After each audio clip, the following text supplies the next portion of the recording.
यमुना के पानी में जहर वाले बयान पर लगातार सियासी घमासान तेज होता जा रहा है और इस पर चर्चा के लिए हमारे साथ हैं हरियाणा के मुख्यमंत्री नायब सिंह जी।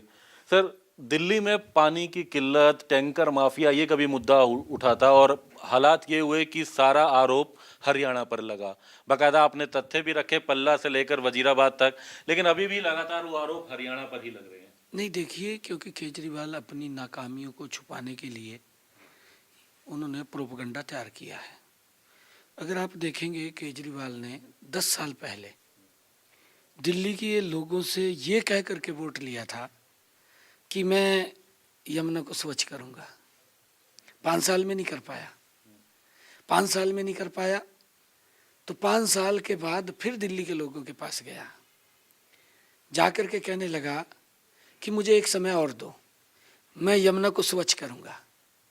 हमारे लाखों ऐसे अनुयायी, ऐसे श्रद्धालु हैं जो छठ पूजा के ऊपर गणेश जी की मूर्ति को प्रवाहित करते हैं और छठ पूजा के ऊपर स्नान भी करते हैं पवित्र नदी में, बीच में जाकर के करते हैं।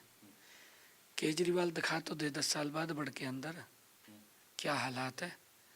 आरोप लगाना तो कहीं भी आरोप लगा दो, कुछ भी बोल दो खड़ा होकर के, परंतु काम करता है व्यक्ति तब पता लगता है। और उसने इतना बड़ा घिनौना आरोप लगाया है कि केजरीवाल को हरियाणा कभी माफ नहीं करेगा। जिस माटी के ऊपर केजरीवाल ने जन्म लिया उसी को कलंकित कर दिया। क्या हरियाणा के लोग जहर डालेंगे? क्या हरियाणा के लोग, दिल्ली के लोग हमारे भाई हैं, हमारे परिवार बसे हुए हैं, हमारा आपस में आना जाना है, हमारा लेन देन है, हमारे ब्याह शादियों के संबंध हैं, ये उन संबंधों को भी खराब कर रहा है। आप जब गए, पल्ला गए थे, तो जो वीडियो थी उसको भी कहीं ना कहीं एक अलग तरीके से सामने रखा गया। ये कहा गया कि कुर्ली की, उसके बाद अब कह रहे हैं कि मुकदमा भी दर्ज होना चाहिए। आपके ऊपर कह रहे हैं कि मुकदमा दर्ज होना चाहिए हरियाणा सरकार पर, जिस तरीके से जहर मिला है उसको लेकर। नहीं, देखिए, मुकदमा तो केजरीवाल के ऊपर दर्ज हो गया है, अब तो उसको कोर्ट में जवाब देना पड़ेगा।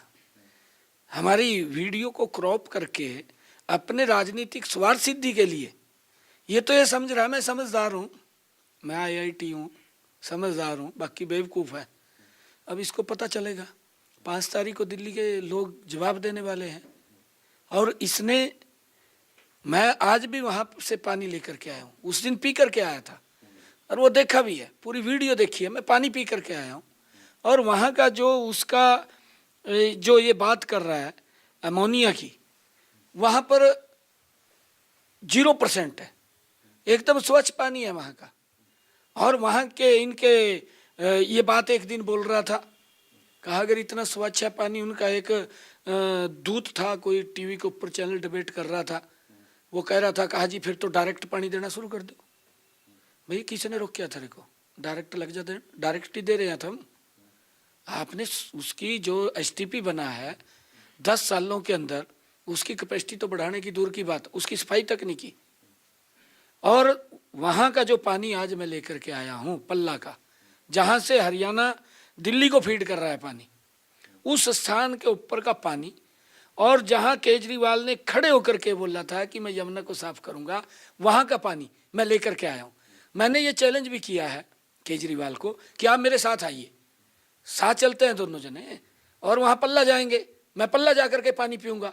परंतु जहाँ आपने कहा था खड़ा होकर के आप वहाँ पानी पिए, आप वहाँ पी लीजिए, वहाँ नहा करके दिखाइए। अरे ऐसे मूर्ख बनाना कोई ठीक नहीं है।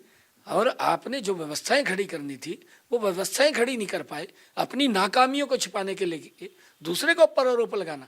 दिल्ली की जनता जवाब देगी इसको। तो दिल्ली की जनता जवाब देगी का कहना है कि अपनी नाकामियों को छुपाने का ये प्रयास था और इसी पे आरोप कभी हरियाणा पर तो कभी चुनाव आयोग पर। इसको लेकर के कहना है कि 5 तारीख को मतदान में दिल्ली की जनता आखिर इस बात का जवाब देगी। दिल्ली से सहयोगी इंदर के साथ दीपक शर्मा, इंडिया। खबर इस बीच रतिया से, जहां रतिया में नहर में गाड़ी गिर गई है और 12 लोगों के लापता होने की सूचना है। एक क्रूजर गाड़ी के नहर में गिरने की सूचना सामने आई है और धुंध के